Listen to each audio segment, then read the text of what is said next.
byaba ari ukuri ntabwo byari bikwiriye.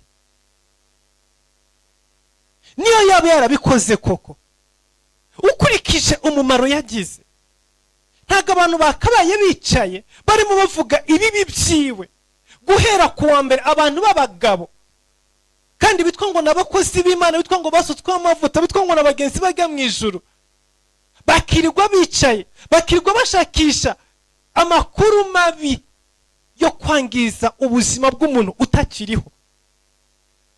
We ntacyo bitwaye, we yaratambutse, bakirwa bangiza ubuzima bw'abana bato b'ibitambambuga batazi iyi si, badafite ubwenge, batazi ikintu na kimwe, batazi gutandukanya ikibi n'ikiza. Abantu b'abagabo nabo babyaye, bafite abana, bafite abagore, batazi uko isi izamera, bakirirwa bangiza ubuzima bw'abo bana bato b'impinja.